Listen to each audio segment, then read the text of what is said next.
Deus Pai provou, porque sendo nós ainda pecadores, o sangue de Jesus manchou a cruz.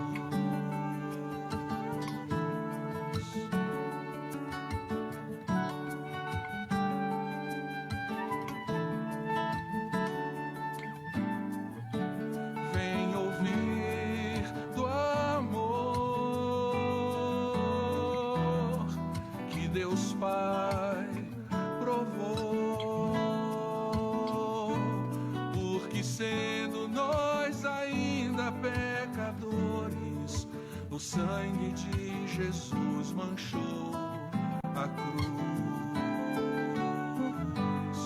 Justificados mediante a fé, temos paz com Deus por Cristo Jesus. E quem nada mereceu, toda graça recebeu, porque simplesmente Deus nos quis amar.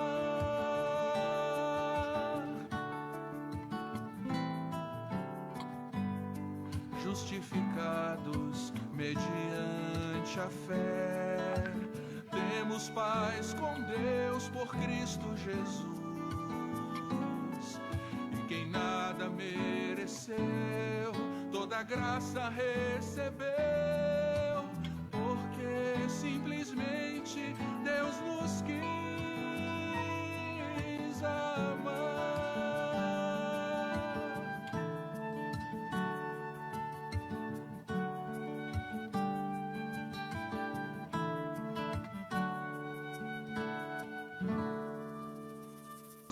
Justificados mediante a fé, temos paz com Deus por Cristo Jesus. E quem nada mereceu, toda graça recebeu, porque simplesmente Deus nos quis amar.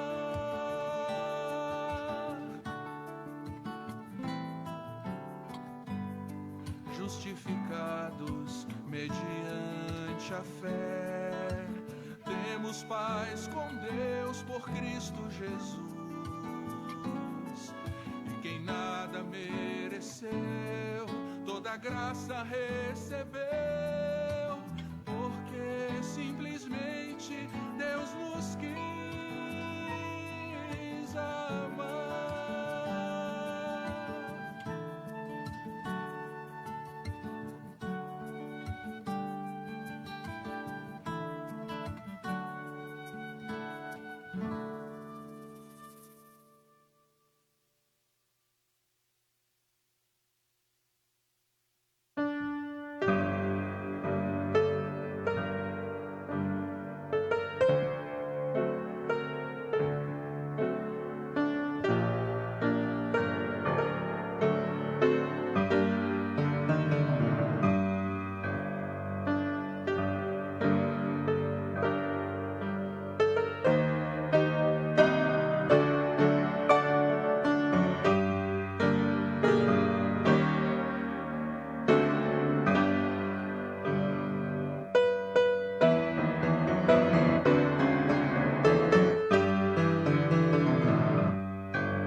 abençoado dia para todos que aqui estão, assim como para os nossos amados irmãos que nos acompanham também pela internet.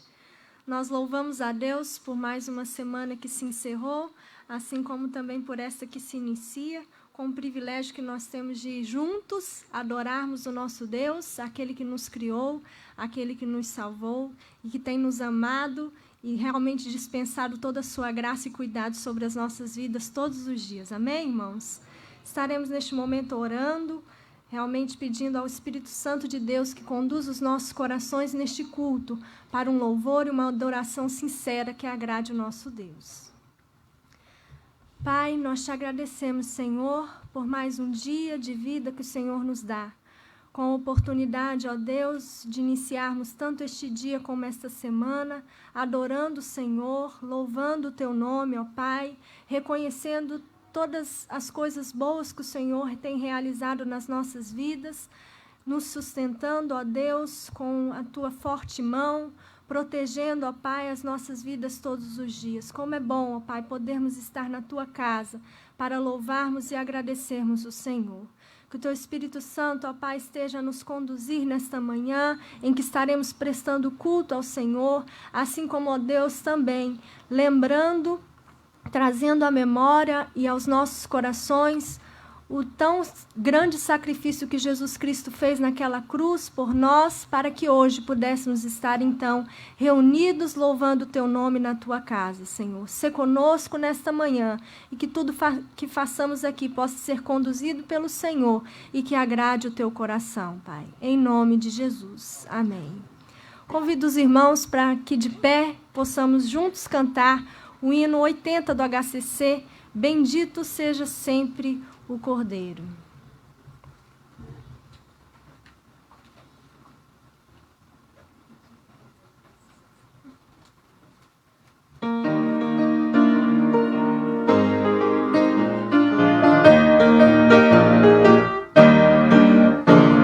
De todas as tribos, povos e raças, muitos irão te louvar.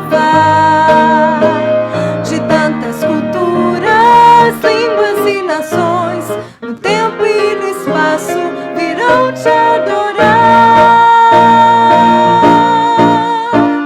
Bendito seja sempre o Cordeiro, Filho de Deus, raiz de Davi. Bendito seja o seu santo nome, Cristo Jesus, presente aqui.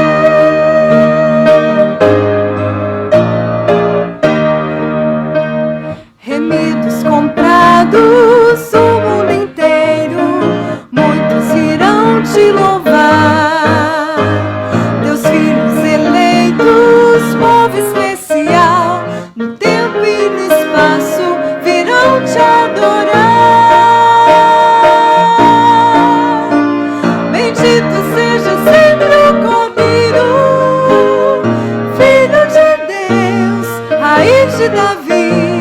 Bendito seja o seu santo nome, Cristo Jesus, presente aqui. Amém. Os irmãos podem se assentar. Assim como nós já dizemos aqui, desde o domingo passado, nós estamos com o intuito, neste mês de setembro, juntamente com as outras igrejas batistas, compartilhar aqui com os irmãos sobre o trabalho missionário que tem sido realizado no Brasil, para que assim possamos nos envolver de uma forma efetiva com as nossas orações, com as nossas ofertas.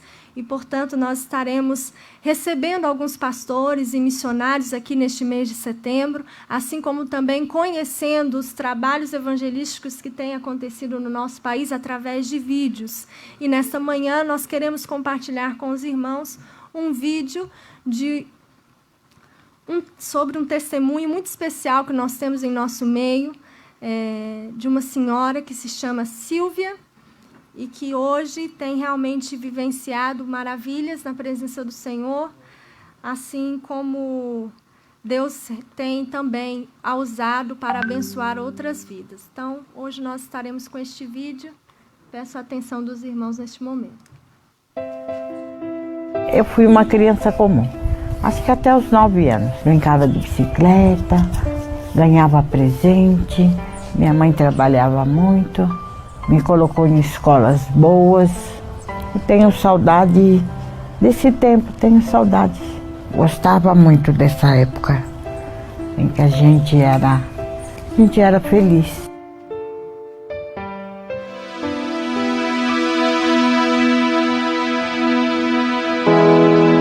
Eu sonhava, eu quis ser aeromoça, psicóloga, mas aos 9 anos minha vida deu uma mudada. Minha mãe se apaixonou, ela era muito nova e ela se apaixonou por alguém. A gente gostava também desse alguém, mas aí um dia ele chegou bêbado e aí todas aquelas coisas legais que a gente fazia, passeava, ia comer pizza, ia no parquinho, tudo isso acabou. E aí um dia ele derrubou a minha mãe, eu fui e derrubei ele. Eu já era grande, né? Já tinha quase 9 anos. E ele estava muito alcoolizado, ele acabou caindo mesmo. E eu ia machucá-lo. E a minha cabeça era infantil. Eu achei que ela não gostava mais de mim. E fui pra rua. Fui sofrer na rua, virar trombadinha na rua. Fui treinada pelo meu pai, né? Saí de um padrasto ruim para encontrar um pai pior. Eu fiquei com raiva do mundo. Eu não gostava de nada e nem de ninguém.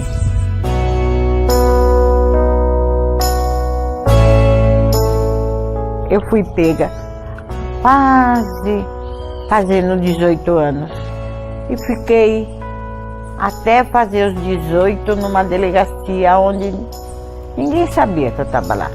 E nessa história toda eu acabei tirando 25 anos de cadeia. Muito mais do que mulher tira, né? Mas eu tirei. Fiquei vagando durante um tempo na cidade. Eu fui para uma fazenda onde eu fui fazer crack. Aprender a fazer crack. Aí eu falei, é o fim da linha. Me joguei no crack. E lá eu já estava no meio da Cracolândia, ali eu fiquei. Durante 14 anos da minha vida eu fiquei ali, usando crack, dormindo no chão, virei um nada. Acho que eu era menos que um lixo.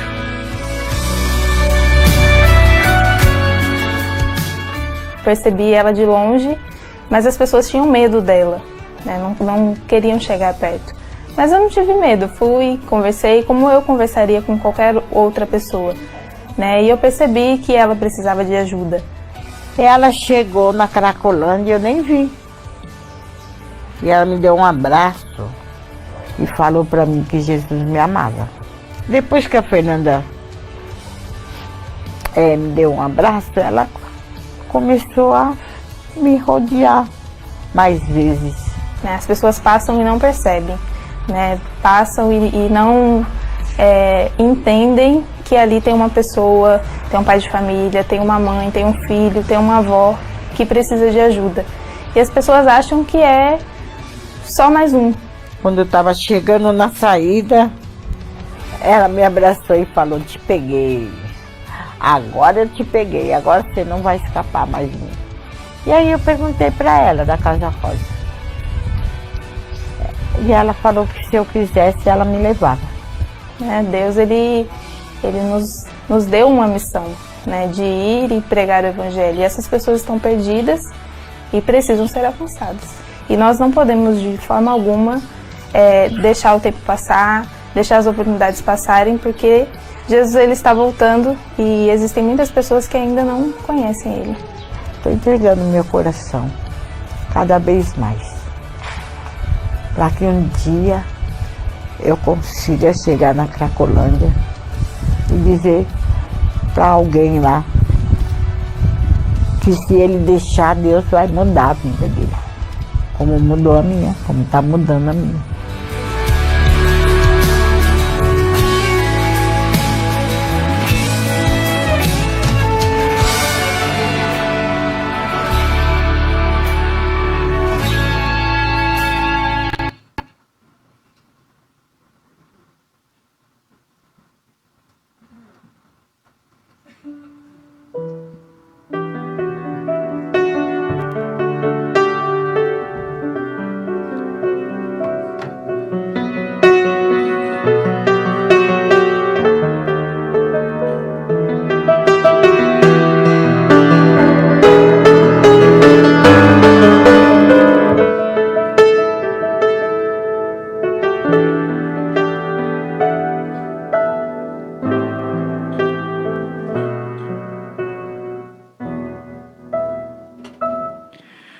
Perdoa-me, Senhor, se eu não vivi pra te servir.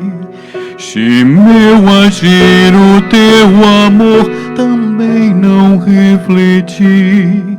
Perdoa-me, Senhor, se teu caminho não segui. Se falhas cometi, se tua doce voz não quis ouvir. Escuta minha oração, Senhor. Desejo aqui viver pra teu louvor. Ensina-me a te ouvir e com amor servir, e santos passos teus aqui seguir.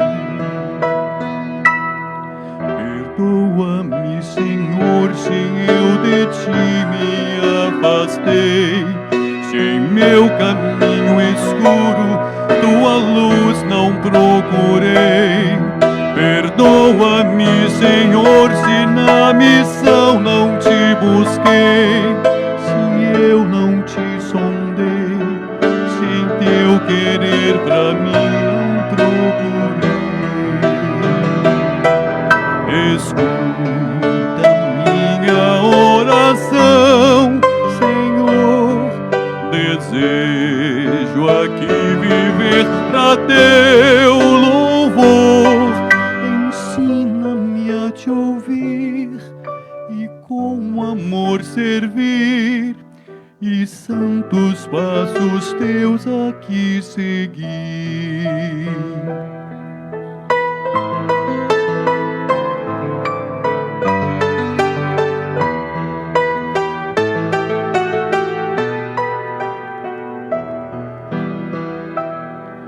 Perdoa-me, Senhor, se frutos eu não produzi, se indiferente a tudo a missão eu não cumpri.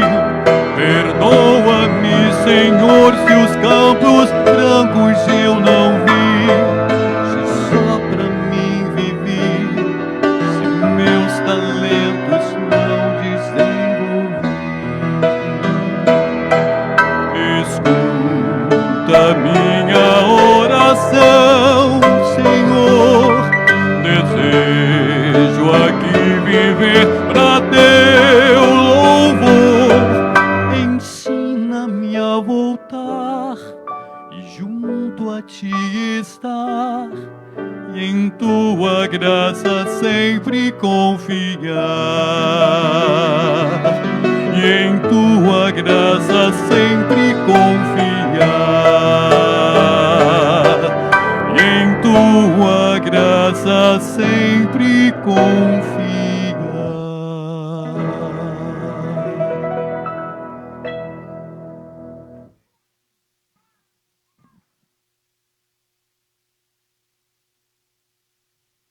Amém. Que essa seja a nossa oração e o desejo dos nossos corações de seguir os passos do Senhor Jesus, realmente proclamando e frutificando aonde quer que estejamos e enxergando o campo missionário que o Senhor tem nos colocado. Que possamos, neste mês de setembro, então, meus irmãos, diante dessa oportunidade, nos envolvermos com o trabalho missionário que tem acontecido no nosso país, com esses projetos missionários que têm alcançado tantas vidas, assim como a vida da dona Silvia. Este projeto em que ela foi alcançada é o projeto Cristolândia, se você ainda não ouviu falar. É um projeto realizado pela nossa denominação, trabalhando com aqueles que estão perdidos nas cracolândias, nas ruas, e tem alcançado muitas vidas para a honra e glória do nosso Senhor. Dona Silvia, eu tive a oportunidade de conhecê-la ainda no CIEM, eu estava saindo e ela chegando.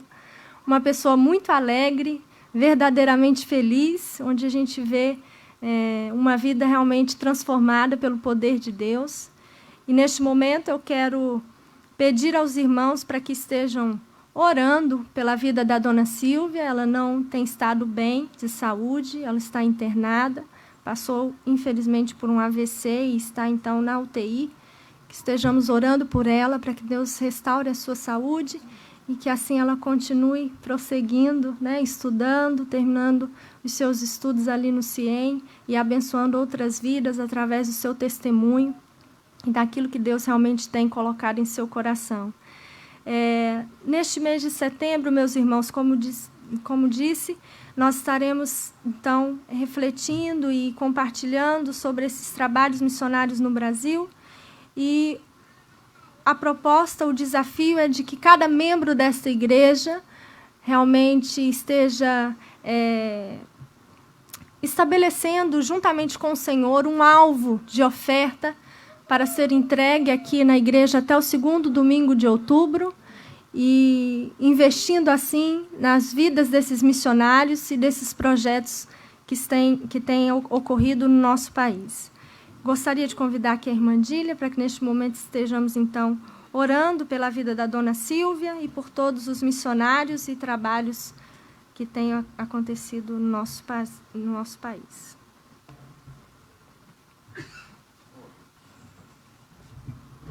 Pai, nós te agradecemos, ó Deus, o trabalho dos missionários que estão alcançando essas pessoas com a mensagem do Evangelho. Nós oramos, Senhor, pelas instituições da nossa denominação que se preocupam com vidas para levarem essas pessoas a Jesus e darem um novo sentido em sua vida. Muito obrigado, ó Deus, pela vida da dona Silvia, nossa irmã em Cristo agora, que o Senhor alcance neste momento onde ela está internada na CTI, que o Senhor esteja com ela neste momento, Senhor, levantando as suas forças para que ela ainda tenha muito a fazer pelo teu reino, pregando o teu evangelho, contando o seu testemunho de vida, Senhor. Ainda te pedimos que o Senhor abençoe a nossa igreja, cada membro da nossa igreja, cada irmão, se sinta impactado para cooperar com esta obra, dando com alegria aquilo que propôs em seu coração. Ó Deus, que sintamos a necessidade de cooperar, orando e contribuindo com aquilo que o Senhor tem nos dado, para que possamos alcançar essas vidas tão necessitadas, ó Deus, do teu amor e também do nosso amor. Em nome de Jesus, nós te pedimos e te agradecemos. Amém. Neste momento, meus irmãos, eu os convido para que de pé possamos fazer a leitura bíblica que está impressa aí no nosso boletim, baseada em 1 Pedro, capítulo 2, versículos 1 ao 12.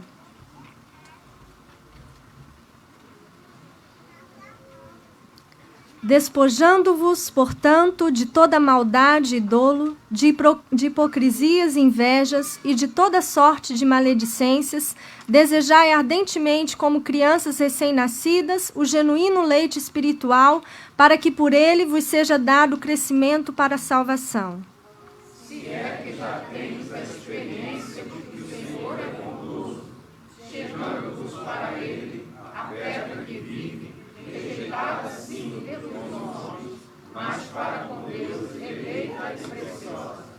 Também vós mesmos, como pedras que vivem, sois edificados casa espiritual para ser de sacerdócio santo, a fim de oferecer de sacrifícios espirituais agradáveis a Deus por intermédio de Jesus Cristo.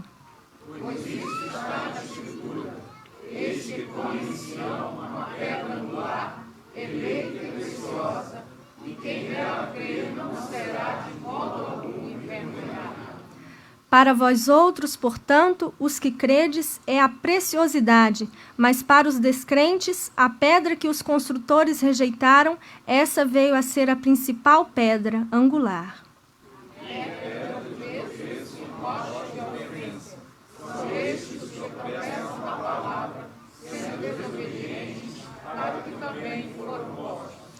Vós, porém, sois raça eleita, sacerdócio real, nação santa, povo de propriedade exclusiva de Deus, a fim de proclamardes as virtudes daquele que vos chamou das trevas para a sua maravilhosa luz.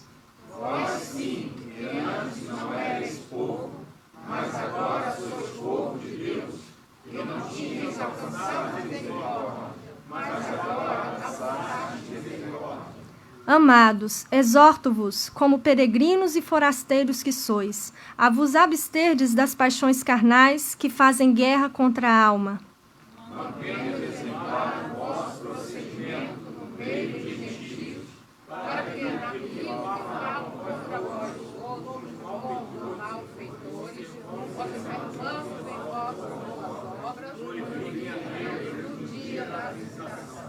Amém. Neste momento nós estaremos cantando alguns cânticos e teremos também a oportunidade de entregarmos e dedicarmos as nossas ofertas e dízimos ao Senhor.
Leva-me além de todas as alturas, onde ouço a tua voz. Fala de tua justiça pela minha vida. Jesus, este é o teu sangue.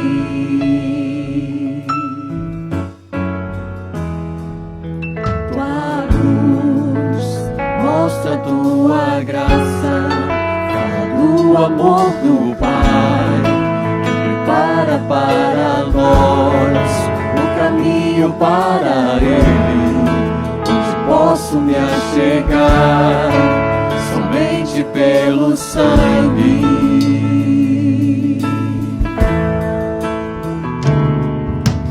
Que nos lava dos pecados e nos traz restauração. Nada além do sangue, nada além do sangue de Jesus,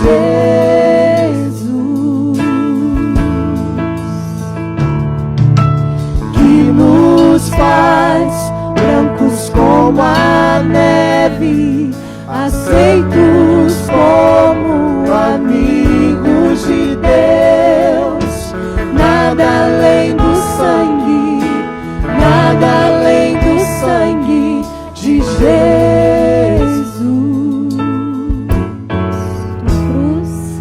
Tua cruz mostra tua graça, do amor do Pai, que prepara para nós o caminho para Ele, onde posso me achegar somente pelo sangue.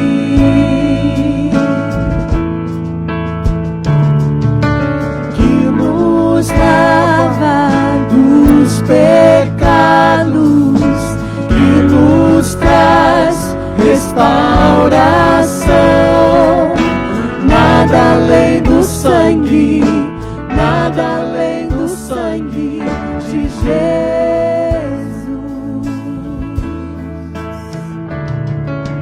que nos faz brancos como a neve, aceitos como amigos de Deus. Nada além do sangue, nada além do sangue de Jesus.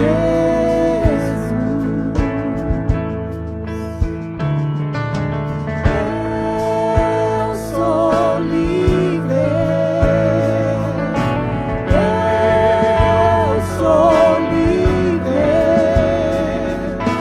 Nada além do sangue, nada além do sangue de Jesus.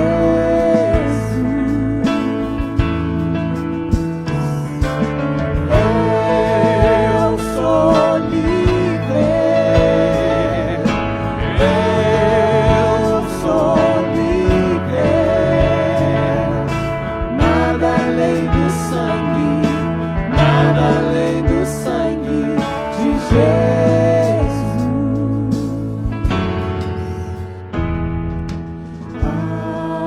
Alvo mais que a neve, alvo mais que a neve, se neste sangue lavado, mais alvo que a neve serei. Alvo mais que a neve, alvo mais que a neve, se nesse sangue lavado, mais alvo que a neve serei.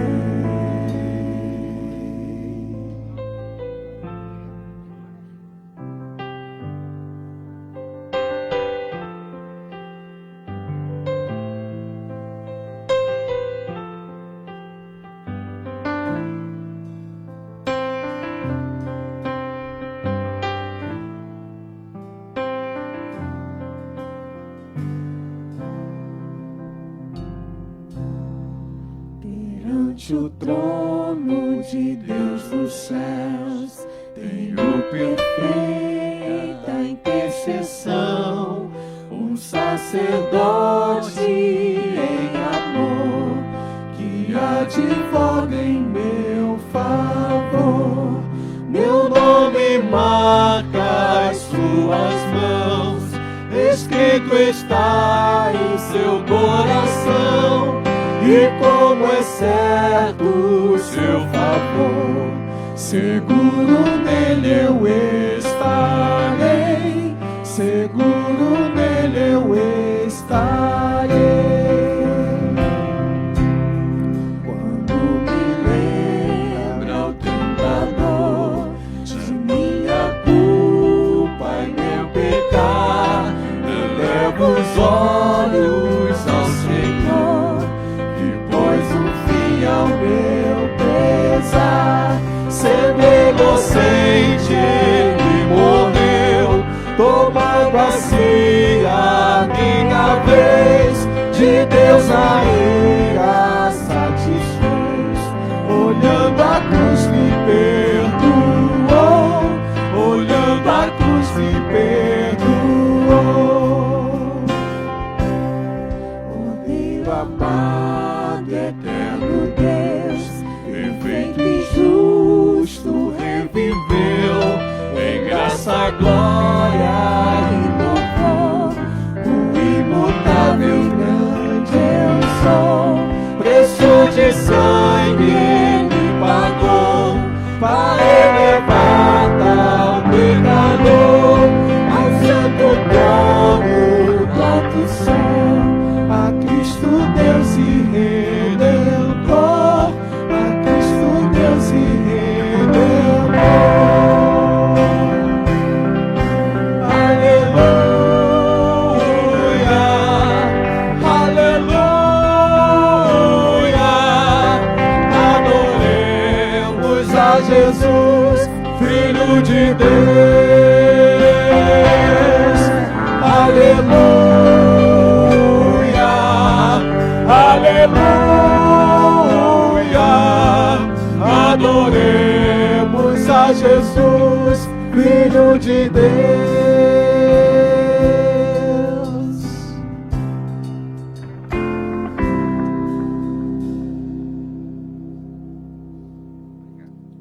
Os irmãos podem tomar assento.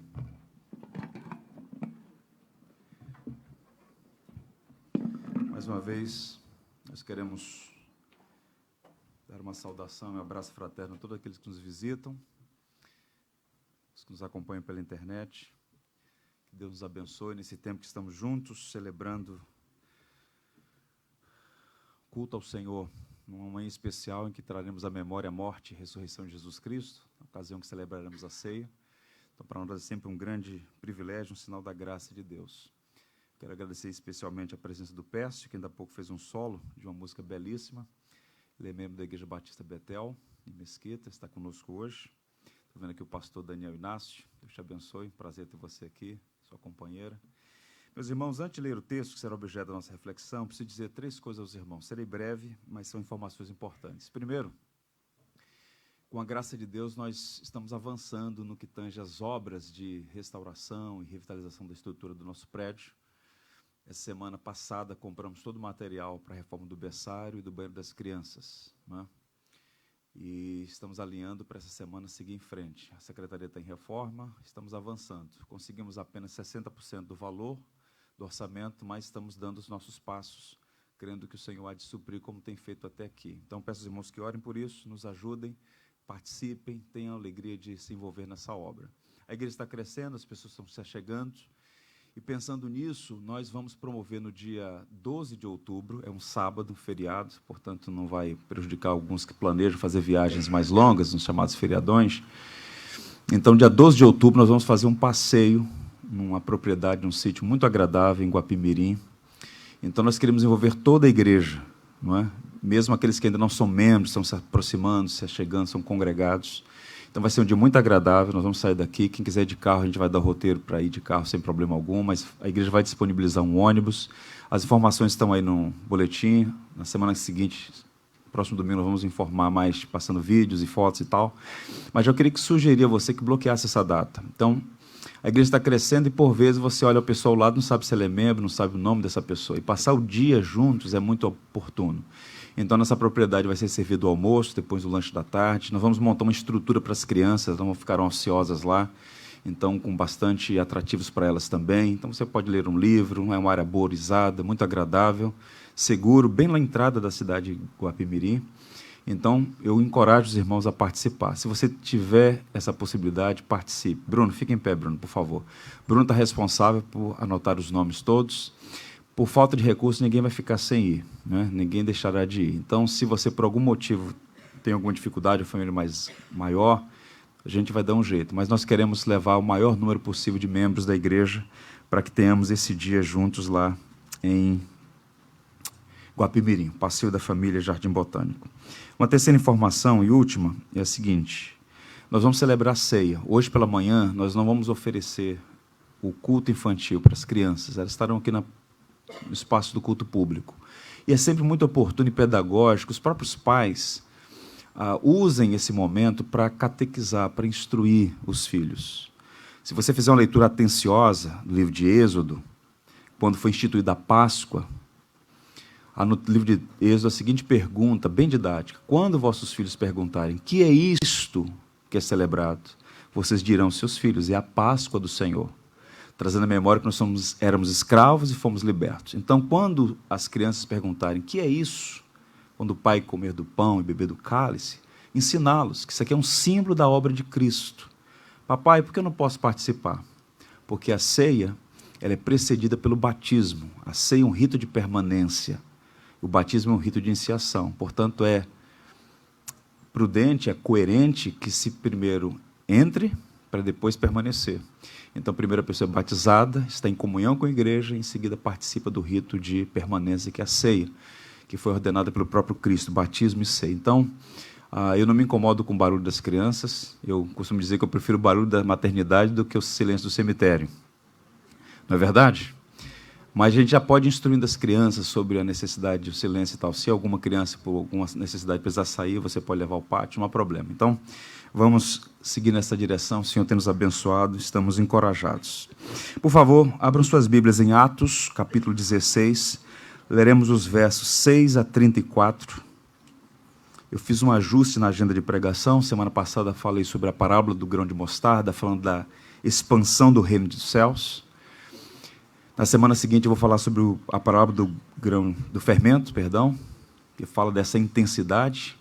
E nesse hiato aí, hoje nós vamos falar sobre esse poder do evangelho em ação, como o evangelho transforma a vida das pessoas. É uma narrativa relativamente longa. Atos 16, a partir do verso 6. Nós vamos ler em seguida, meditar nessa porção da palavra de Deus.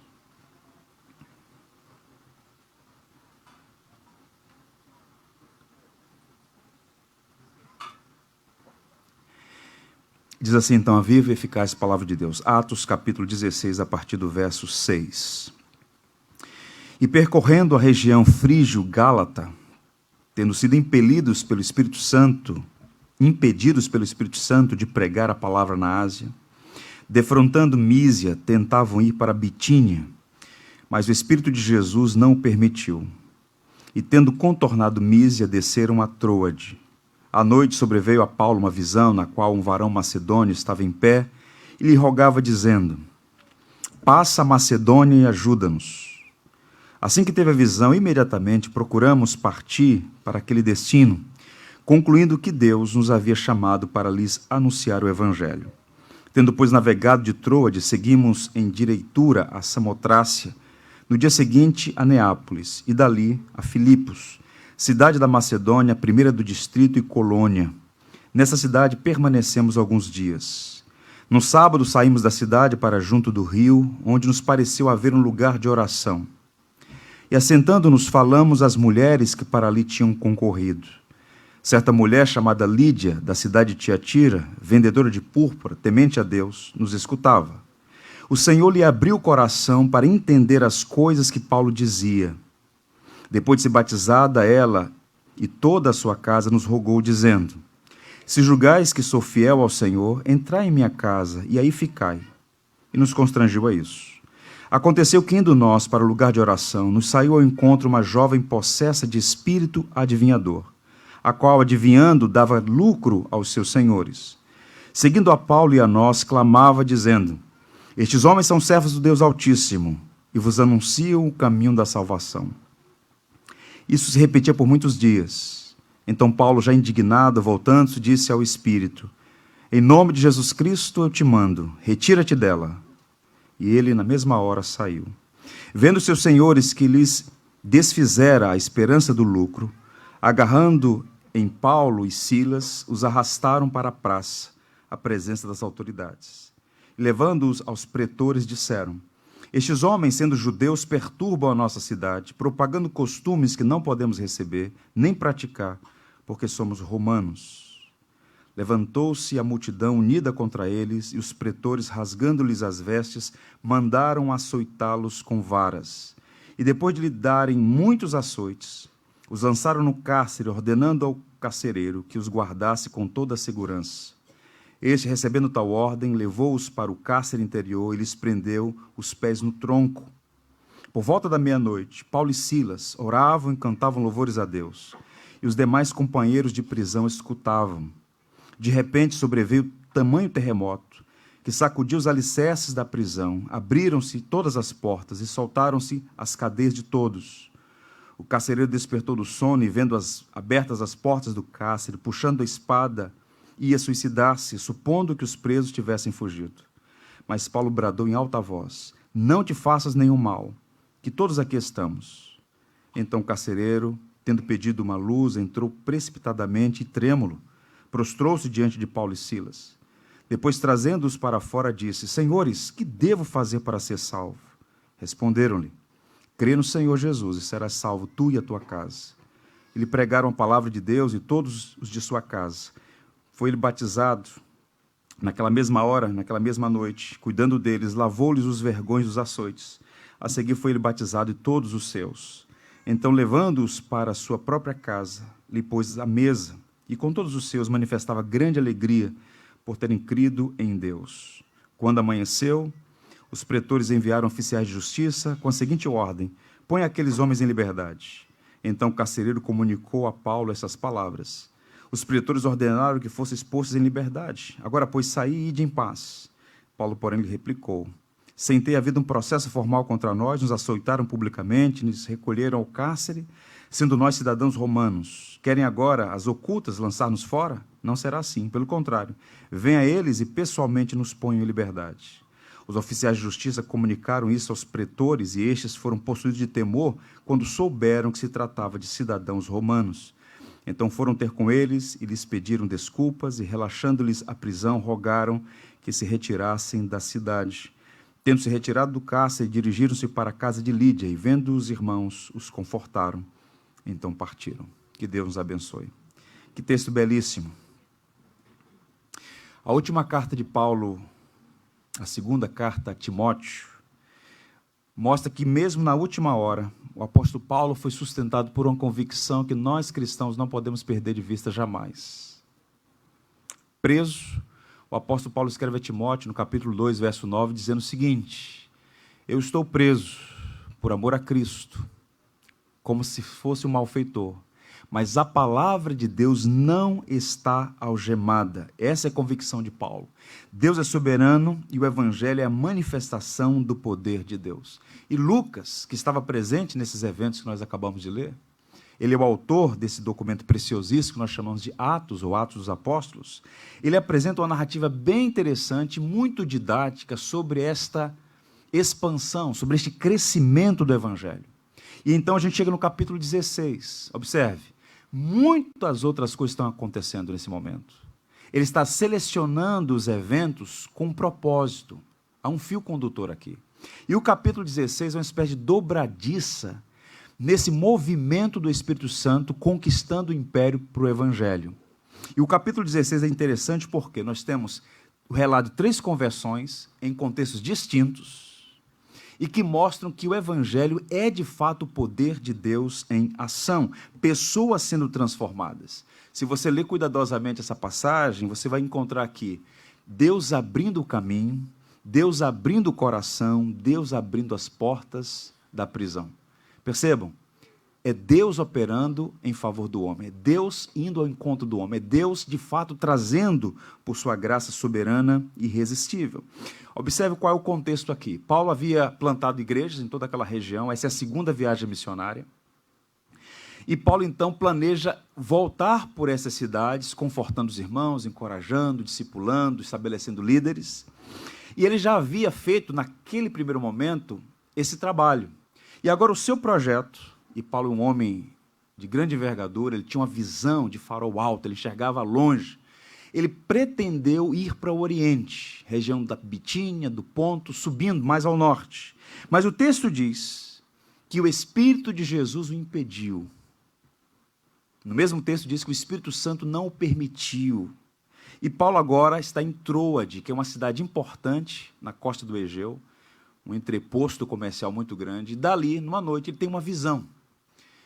A visão de um varão macedônio do outro lado do Egeu, dizendo: passa a Macedônia e ajuda-nos. E ele e seus companheiros, pelo menos 2 deles são citados aqui, Silas, também chamado de Silvano, e Lucas, o médico historiador que acompanhou Paulo em algumas dessas viagens. E Paulo, então, percebe que não era a vontade de Deus ir para o Oriente, mas seguir em direção ao Ocidente. E pela primeira vez na história, o Evangelho chega em território europeu, o que no futuro seria muito providencial para a expansão do Evangelho em várias partes do mundo. O que é curioso nisso aqui? Ouça que aqui eu quero fazer um breve recorte aplicativo. Por vezes, nós ficamos confusos em relação à vontade de Deus, e essa passagem mostra que mesmo um apóstolo pode ficar confuso em relação à vontade de Deus, fazer um plano, quando, na verdade, o plano dele está na contramão dos planos de Deus. E ele, então, teve esse coração sensível e inclinado a obedecer o Senhor, porque a vontade de Deus não era que Paulo e seus amigos fossem para o norte, mas que fossem, então, para o ocidente. Isso aconteceu várias vezes na história da igreja. Por exemplo, William Carey se propôs a ir para a Polinésia, mas, na verdade, Deus o enviou para a Índia. Adoniran Judson queria ir para a Índia, mas Deus o levou para a Birmânia. Livingstone, o único missionário sepultado na abadia de Westminster. Seu projeto era para a China, mas Deus o levou para a África. O homem faz planos, mas a palavra final é de quem, meus irmãos? Do Senhor. E esse capítulo é um divisor, repito, porque é pela primeira vez que o Evangelho chega, então, na Europa. A Europa, que hoje passa por um momento muito singular, difícil, a chamada Europa pós-cristã, foi, num passado recente, o grande celeiro de missionários para a África, Ásia, Oceania, para as Américas. E Paulo, então, está aqui na cidade de Troade. Esse mapa para os irmãos visualizarem qual é o cenário. Você tem Troade, na costa do Egeu, hoje é chamada cidade de Troas, a 25 quilômetros de uma cidade mais famosa ainda, pelo menos as ruínas dela, a famosa cidade de Troia, ali onde fica a região da Turquia. 250 quilômetros separa essas duas cidades. Paulo não foi por terra, mas seguiu atravessando aí o Mar Egeu. Ele chegou a Neápolis, que era o porto de Filipos, e seguiu por terra mais 15 quilômetros até chegar nessa cidade chamada Filipos. E por ali ele permaneceu algum tempo, onde aconteceu os eventos que nós acabamos de ler. E a pergunta que eu faço a mim mesmo é a seguinte: por que razão Paulo e toda aquela região chamada de Macedônia, a visão é passa a Macedônia e ajuda-nos, por que ele não ficou em Neápolis? Por que ele não foi para outra cidade, sim para Filipos? Porque Paulo era um estrategista. Ele plantava uma base missionária numa grande e influente cidade, formava ali uma igreja para que a própria igreja pudesse evangelizar a região. Filipos era uma cidade estratégica. Hoje não existe mais aquela cidade, apenas ruínas. Essa região toda hoje pertence à Grécia. E é uma foto, se você quiser fazer uma visita à cidade, a próxima imagem aí são as ruínas da cidade de Filipos, que era uma cidade importantíssima à época, por algumas razões. O fundador da cidade é o pai de Alexandre o Grande, o rei Filipe da Macedônia, que reconstruiu a cidade, ele conquistou, isso pelo menos há mais de 100 anos, antes desse movimento missionário ali. Ele, então, reconquista a cidade, rebatiza a cidade com o nome dele e a torna uma espécie de miniatura de Roma. Havia ali uma cidade belíssima. Essa cidade também, no ano 42 a.C., houve uma batalha importante para o Império Romano. Que batalha foi essa? Entre os exércitos de Marco Antônio e Otávio e os exércitos de Brutus e Cássio, quando Júlio César foi assassinado. E por conta dessa batalha, em qual Otávio e Marco Antônio foram vitoriosos, a cidade recebeu o status de cidade livre, colônia. Era uma espécie de cidade especial no contexto do Império Romano, uma cidade em que havia o título de Isus Italicum. Quem nascia nessa cidade recebia alguns privilégios, entre outros a isenção de impostos. Havia muita força militar na cidade, sobretudo veteranos de guerra que viviam ali, e a cidade era gerenciada por esses homens que é chamado aqui de pretores. Eles tinham uma certa autonomia, razão pela qual ficaram preocupados quando ouviram a acusação. Olha, um grupo que está promovendo costumes que não são romanos chegaram aqui, estão perturbando a cidade. Então, levam os missionários ao cárcere. E aqui, algumas lições interessantes para nós, eu queria a sua atenção para pensar como, de fato, a narrativa dessas conversões mostra que o Evangelho é o poder de Deus, soberano, que ninguém pode resistir e que, de fato, cumpre os propósitos do Deus eterno. Vejamos primeiro, o Evangelho é a graça soberana em ação. Você tem aqui 3 relatos de conversão. O primeiro deles é de uma mulher chamada Lídia. Essa mulher não é da cidade, ela está ali como uma estrangeira, era uma cidade que, de certa maneira, recebia muitos estrangeiros, por ser um grande entreposto comercial, ela era uma vendedora de púrpura, uma empresária, portanto. E essa mulher, por algum motivo, ou por alguns motivos, ela era possivelmente uma prosélita, ela tinha se afeiçoado ao judaísmo. Mas não havia 10 homens para formar uma sinagoga, como prescrevia a lei, razão pela qual ela e outras mulheres piedosas se reuniam à margem de um pequeno rio para oração. E Paulo tinha uma estratégia, Paulo era judeu e ao mesmo tempo romano. Chegando numa cidade, o que ele fazia? Vou procurar sinagoga. É o primeiro ponto cultural, pregar aos meus compatriotas. Não havendo sinagoga, ele então, como fez em Atenas, procurava lá a ágora, procurava... no caso de Atenas, procurou o Areópago, onde ele falou para os filósofos, e ali ele sabia que havia um movimento junto àquele rio, ele vai então e começa a falar do Evangelho para um grupo de mulheres. A ideia é que ele estava conversando sobre o Evangelho, essa é a ideia da palavra. Pois bem, e o que é curioso notar, não era o plano de Paulo, mas percebam a providência divina. A primeira igreja na Europa nasce às margens de um pequeno e insignificante rio, junto a Filipos. Mais uma vez, Deus está anulando a sabedoria humana e mostrando que não é o homem, é o poder de Deus. Ele não começa naquilo que é vitrine para os olhos humanos. Como é que começa o Evangelho? Um grupo de mulheres na beira de um rio, ouvindo um judeu falar sobre o Cristo crucificado e ressurreto. Isso é interessantíssimo. E as narrativas dos versos 13 a 15 apontam para isso. Vejam ele. No sábado, saímos da cidade e fomos para a beira do rio. O rio, portanto, ficava fora da cidade, onde esperávamos encontrar um lugar de oração. Sentamos e começamos a conversar com as mulheres que se haviam reunido ali. Uma das que ouviam era uma mulher temente a Deus, expressão para prosélita, para alguém que abraçou o judaísmo, vendedora de tecido de púrpura da cidade de Tiatira. O Senhor abriu seu coração para entender a mensagem de Paulo.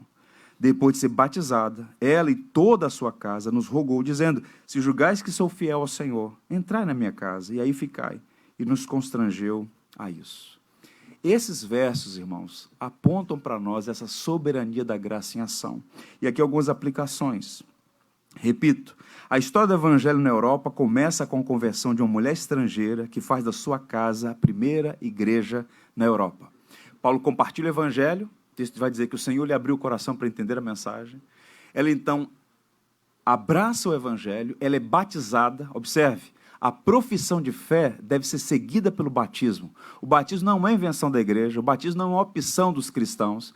O batismo é uma ordenança de Cristo, que nos ordenou a ir por todo mundo, pregar o Evangelho, ensinando as pessoas, batizando as pessoas, fazendo discípulos, essa é a ideia.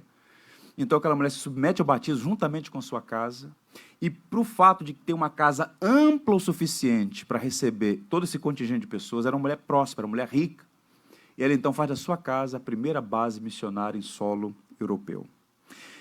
Quando eu penso, por exemplo, nas belíssimas catedrais na Europa, e no expressivo contingente de pessoas que já foram salvas ali, e dali partiram para pregar o Evangelho em outros lugares, não podemos nos esquecer que tudo começou numa reunião de oração às margens de um insignificante rio. Isso nos leva a uma segunda aplicação. Os pequenos começos podem esconder grandes coisas que Deus para fazer. Deus é soberano. Não despreze os pequenos começos. Foi Deus que abriu o coração de Lídia, mas foi ela que decidiu abrir a sua casa para ser um ponto de pregação do Evangelho. Nós vivemos, nessa região do Rio de Janeiro, na Zona Sul, uma espécie de microcosmos, mutatis mutandis, da realidade da Europa. Secularizados, pessoas altivas, que vivem como se Deus não existisse, com muitas caricaturas do cristianismo, com muitas resistências à igreja, com as figuras de autoridade. E os cristãos precisam, tal como Lídia, os que foram de fato alcançados pelo Evangelho, ponderar quanto à possibilidade de fazer da sua casa esse ponto de pregação. Fazer da sua casa um lugar onde a pessoa entra, seu amigo, sua amiga, sem reservas, para um jantar, para um café, para conversar sobre a vida, e você apresenta o Evangelho. Essa estratégia não é uma estratégia que a gente deve ignorar. Muito pelo contrário, a primeira igreja na Europa nasceu na casa de uma mulher em Filipos. E a gente precisa abrir os olhos. Não é tarefa de um, nem de meia dúzia, mas de todos nós, discípulos gerando discípulos, e se dispondo a ter o que nós podemos chamar de relacionamento discipulador, relacionamento intencional, quando você se aproxima de uma pessoa, amando essa pessoa e buscando comunicar a ela o maior tesouro. Porque, como disse João, quem tem um filho tem a vida, quem não tem um filho não tem a vida. Não importa a condição socioeconômica, se não tem o Evangelho, é o mais miserável dos homens. E você tem conhecimento da verdade, você conhece o Evangelho. Portanto, não se omita. Seja como Lídia, abra sua casa para que pessoas ouçam o Evangelho. Segundo, há um outro personagem, a jovem possessa, cujo nome é anônimo, é uma escrava. Escravos eram números. Como disse Aristóteles, para escândalo de alguns, uma ferramenta viva, não tinha valor. Em alguns lugares do Império, 80% da população era de escravos. E essa mulher era uma escrava. E o texto vai dizer que ela era, ou tinha um espírito de adivinhação, que é chamado aqui de espírito de Piton. Eles sabiam o que significava essa expressão. Piton era uma cobra que vigiava o suposto templo de Apolo, os oráculos de Delfos, e esta cobra, então, era uma espécie de encarnação do deus Apolo, que gerava esse espírito de adivinhação nas pessoas, que dava a capacidade de prever o futuro. E os pagãos acreditavam que Apolo era o deus da profecia. E essa menina está tomada por esse espírito, era uma pitonisa, essa é a ideia aqui. Bem, Lucas não se deixa envolver por superstições. Lucas vai na contramão disso, ele é um homem de mente arguta, é um historiador, é um médico e, sobretudo, é alguém que foi alcançado pelo Evangelho e tem conhecimento da verdade. Ele sabe que por trás desse espírito adivinhador há um espírito maligno, há uma potestade. Pois bem, e o texto vai dizer que quando eles faziam esse caminho da cidade para o rio, essa jovem, que dava muito lucro aos seus senhores, acompanhava e dizia uma verdade, que esses homens eram enviados de Deus e que pregavam o caminho da salvação. E aquilo começou a incomodar o apóstolo Paulo, até que o texto vai dizer no verso 18, então Paulo, já indignado com aquilo, voltando-se, disse ao Espírito, em nome de Jesus Cristo eu te mando, retira-te dela. E na mesma hora, saiu. Há muitas lições aqui, embora o texto não seja um texto, digamos assim, autoritativo, didático, é uma narrativa, mas há muita informação interessante aqui. Porque Paulo não faz uma entrevista com os demônios, nem leva para a televisão, não cria um ambiente sensacionalista. Paulo está interessado na pessoa que está escravizada, não apenas pelo espírito maligno, mas por aqueles homens maus que faziam dela uma fonte de lucro, era uma escrava, sem identidade, sem nome, sem história, um objeto. E Paulo, então, não com raiva da pessoa, mas percebendo o que estava por trás daquilo, com autoridade apostólica, ele então diz, indignado com a situação, em nome de Jesus Cristo eu te mando, retira-te dela, e na mesma hora saiu. E aqui algumas lições são preciosas para nós. Não estava na agenda de Paulo ir para lá. Agora perceba, Deus não ama massa de gente. Deus ama indivíduos, pessoas. Paulo não conhecia aquela menina, não estava na agenda dele para lá, mas Deus soberanamente levou aqueles homens, atravessaram o Egeu, chegaram a Filipos e Paulo pregou o evangelho para aquela menina. O texto não é claro, mas há uma tradição longa e antiga de que essa moça, de fato, foi transformada pelo Evangelho. Não apenas liberta da tirania de Satanás, mas ela encontrou refúgio no Evangelho. Maravilha saber disso. Satanás é o pai da mentira e ele pode até falar a verdade com o propósito de enganar. Sagaz, enganador, esses são os adjetivos usados para o adversário de nossas almas. E aquele espírito disse verdade sobre Paulo e os missionários, mas o objetivo era continuar enganando as pessoas. Uma advertência pastoral aos irmãos. Nós vivemos na era da tolerância a tudo e a todos. E nós cristãos devemos levantar a bandeira da tolerância. Nós devemos ser pacíficos. Mas tolerar um erro é sempre grave. É muito grave. Quem poupa o lobo sacrifica o rebanho. E muitas vezes, por receio, por falta de entendimento, por um escrutínio, por alguma razão, a gente tem dificuldade de identificar o falso profeta e repeli-lo, porque a gente tem um espírito muito tolerante. A televisão hoje no Brasil, boa parte dela, a maioria dos programas de televisão, supostamente evangélicos, são de homens que, na verdade, pode ter um ponto ou outro ali que a gente concorda, mas, na verdade, estão pregando outro evangelho, mas não o evangelho de Jesus Cristo. E o que é mais impressionante, às vezes recebendo subsídio dos cristãos, que por ignorância acabam patrocinando esses falsos profetas. Um pregador escocês do século XIX disse uma coisa preciosíssima. Você conhece um falso profeta pelo que ele prega, mas, sobretudo, pelo que ele deixa de pregar. Há muitas instituições que são balcão de negócios, e ao invés de promover o evangelho, promove impérios pessoais. E Paulo percebeu que, embora aquela mulher estivesse falando algumas verdades, na verdade a intenção era de outra natureza. Então tenhamos sabedoria, sejamos simples como as pombas, como diz Jesus, mas prudentes como a serpente. Tenhamos discernimento. Minha preocupação não é nem necessariamente a quantidade de heresias que circulam no Brasil, mas a falta de discernimento das pessoas. Você conhece uma nota falsa? A partir do momento que você identifica a verdadeira. Quanto mais você conhecer a verdade, mais você vai ter um sensor teológico para identificar ensinos equivocados. Há muitas pessoas opressas por Satanás, usadas pelos seus enganadores, e só o evangelho pode libertá-las dessa condição. O terceiro personagem é o carcereiro, também desconhecemos o nome dele, mas há uma curiosidade aqui. Ele era o carcereiro que era preso. Ele cuidava de presos, possivelmente um oficial romano, mas ele mesmo estava algemado por algemas que não são físicas. Como diz Jesus, todo aquele que comete pecado é escravo do pecado. E aquele homem que guardava presos era um escravo que foi liberto. E é interessante isso. Qual é a dinâmica aqui da narrativa do carcereiro? Aquela é uma cidade romana, é uma colônia romana. Quem cuida dos interesses de Roma ali são os pretores, magistrados civis da própria cidade. Havia a ágora, o mercado, em que os casos eram levados. Quando a menina foi curada, liberta da tirania de Satanás, e o texto vai dizer que eles ficaram indignados porque a fonte de lucro se desfez. Então eles acusaram os missionários de 2 crimes: sedição e introdução de uma religião estranha aos costumes romanos. Bem, para fazer uma acusação contra alguém, eu tenho que ter um argumento. Qual argumento? Esses homens estão promovendo um transtorno na cidade. Nós não podemos perder o status de cidade livre.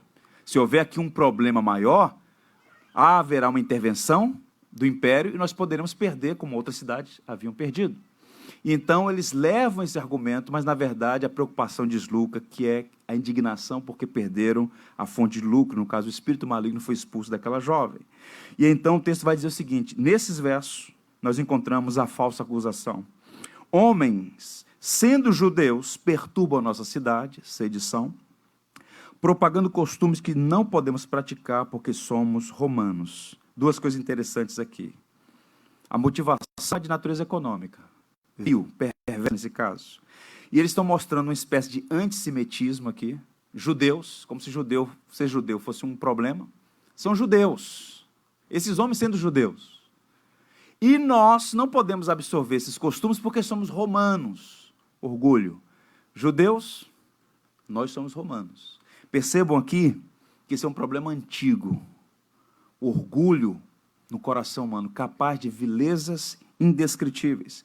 E a multidão se enfureceu, massa de manobra, leva os magistrados, que também, equivocadamente, diz o texto, eles mesmos, que deveriam ser os guardiões da lei, rasgaram as roupas deles, dos missionários, entregaram aos carcereiros e exigiram que eles fossem açoitados. Foram açoitados, e se você ler sobre o açoite romano, não era brincadeira.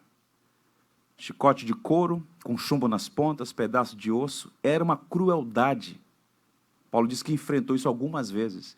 Depois de uma surra, são lançados no cárcere, no interior do cárcere, fétido, escuro, úmido, interior do cárcere, no lugar mais escuro do cárcere. E então, presos os pés nos troncos.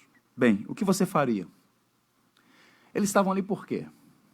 Não estavam fazendo turismo, não estavam promovendo sedição, não estavam fazendo baderna, estavam proclamando o evangelho, sendo obedientes ao chamado de Cristo.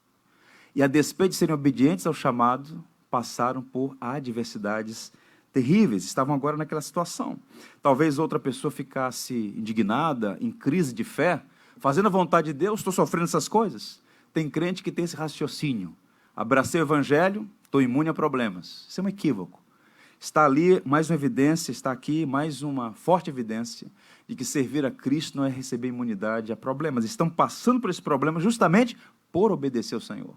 Mas há uma coisa que acontece aqui que é extremamente didática. Por volta da meia-noite, oravam e cantavam louvores a Deus. E os companheiros da prisão escutavam. Eu me emociono ao ler essas palavras. Isso aqui não é um folclore. Isso aqui não é uma peça de ficção. Isso é uma narrativa de eventos. Só homens livres podem cantar na prisão. E a história testemunha, ainda hoje, e este é o século XX, início do século XXI, em que mais cristãos foram presos e mortos por causa do Evangelho. No século XX, foram presos e assassinados mais cristãos do que em 1900 anos de história. É o século do martírio, é o século da perseguição. Essa liberdade que nós temos aqui não é a realidade de 250 milhões de cristãos no mundo.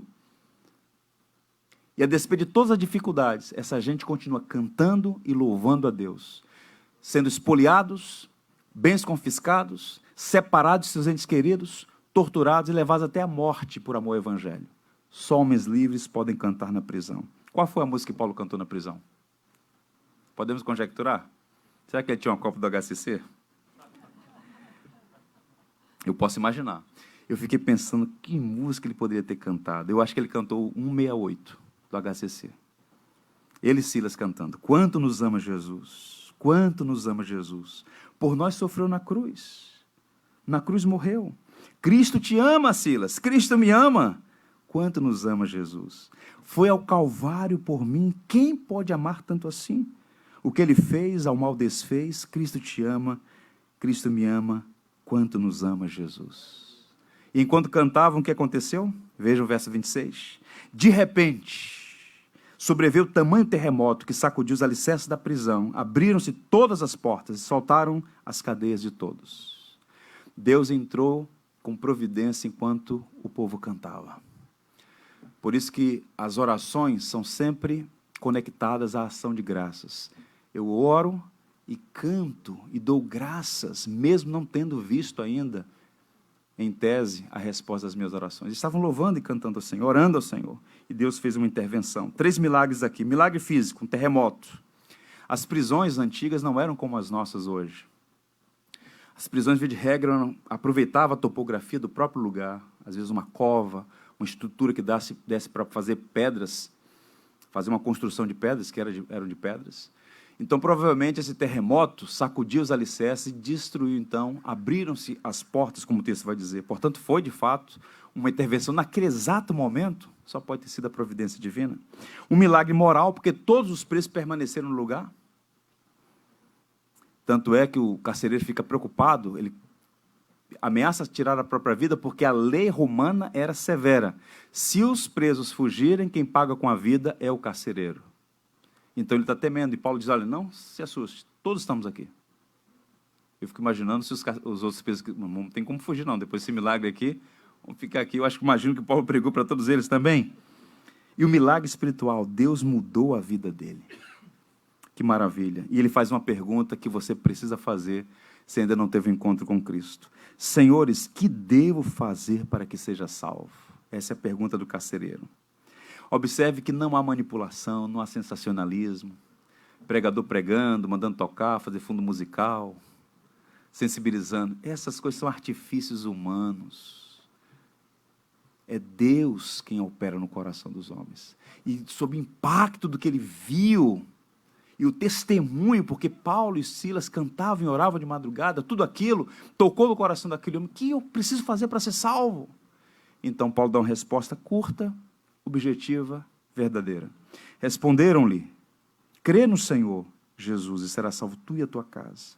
E lhe pregaram a palavra de Deus, e a todos de sua casa, naquela mesma hora da noite, cuidando deles, lavou-lhes os vergões dos açoites. A seguir, foi-lhe batizado e todos os seus. Que maravilha aqui. Crisóstomo, um pregador do Oriente, do V século, daquela região ali de Constantinopla, Bizâncio, um pouco ao norte, ele disse o seguinte: ele os lavou e foi lavado. Aqueles missionários presos, ele lavou os açoites. Ele foi lavado dos pecados. Uma evidência de que foi salvo. Olha, outro detalhe, o carcereiro, para ser carcereiro, tinha que ser alguém de emoções absolutamente cáusticas. Duro, acostumado com torturas, com açoites. É um homem que havia literalmente cauterizado suas emoções. Está chorando, está gritando, não está fazendo nada. E agora esse indivíduo que estava ali, possivelmente um oficial romano aposentado, um veterano de guerra, como oficial público, vendo tudo aquilo se converte, e agora esse homem, preste atenção na cena, ele está lavando aqueles missionários, limpando as feridas. Aquele homem foi transformado. Ternura, doçura, gentileza, amabilidade, sinais da graça. É Deus quem abre o coração, liberta o cativo e abre as portas da prisão. É Deus quem faz isso. O Evangelho é o poder de Deus em ação, a soberana graça de Deus em ação. Segundo ponto que eu queria destacar: o Evangelho alcança todo tipo de gente. Isso aqui é interessante. Deus salva gente de nacionalidade diferente. Observe aí. Lídia era da Ásia, a escrava era grega e o carcereiro romano. Então você tem aqui, bem interessante esse cenário. É um mosaico. Ásia, que Ásia Menor, aquela região do norte da Turquia, ali próximo ao Egeu. Lídia era dali, Tiatira, uma das cidades para as quais Jesus escreve uma carta via João. A escrava era grega, mais ao sul, onde fica a Caia, a Grécia. E o carcereiro romano, possivelmente ele era da Península Itálica, como Filipe era uma colônia romana que recebia muitos militares, muitos dos quais não voltavam, permaneciam ali mesmo depois de aposentados. Então você tem essas três nacionalidades naquele contexto sendo alcançadas por essa graça. Portanto, a igreja de Filipos nasce multicultural e multirracial. Não é uma igreja de um grupo, é um grupo multifacetado. A igreja de Jesus Cristo tem essa característica desde seu nascedouro. Lídia era asiática, repito, a escrava era grega e o cidadão romano, possivelmente da Península Itálica. Deus salva a gente de classes sociais distintas. Não é interessante isso?